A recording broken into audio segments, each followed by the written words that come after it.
আসসালামু আলাইকুম প্রিয় শিক্ষার্থীরা, তোমরা সবাই দেখো খালি ঘর পূরণ করবো। আমি এখন তোমাদেরকে ভালো করে বুঝিয়ে দেব, ভালো করে তোমরা কি করবা বুড়ি দিকে লক্ষ্য করবা। এখন দেখো এখানে কি ৬৮৭৪ আছে যোগ খালি ঘর সমান চিহ্ন ৯৩০০। মানে কি বলো তো দেখি? মানে হলো গিয়ে এটার সাথে শুনো, এটার সাথে এই এখানে কোন সংখ্যাটা যোগ করলে ৯৩০০ হবে।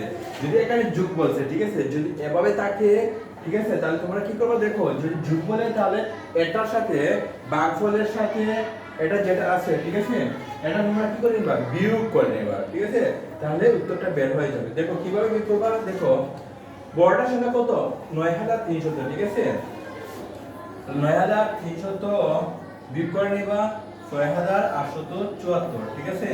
দেখো বিয়োগ করে নিবা, ১২ বলতেছে শূন্য থেকে 4 বিয়োগ যাবে না, এই করতে গেলাম ১ 10 10 10 থেকে 4 বিয়োগ করলে 6 থেকে এখানে 9 9 থেকে 7 বিয়োগ করলে 2 থেকে এখানে হলো কত 1 2 2 থেকে 8 যায় না, এই করতে গেলাম 1 10 12 12 থেকে 8 বিয়োগ করলে 7 থেকে এখানে 8 8 থেকে 6 বিয়োগ করলে 2 থেকে এত 2426। এবার দেখো 2426।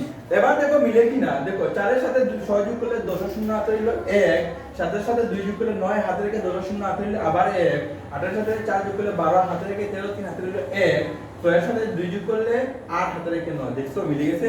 হ্যাঁ, বুঝতে পারছো এবার কিভাবে করতে হয়? যদি না থাকে তোমরা এভাবে বিয়োগ করে নিবা, ঠিক আছে, আর যদি এভাবে বিয়োগ থাকে তাহলে এটার সাথে এটা যোগ করে নেবা, তাহলে উত্তরটা হয়ে যাবে। বুঝতে পারছো?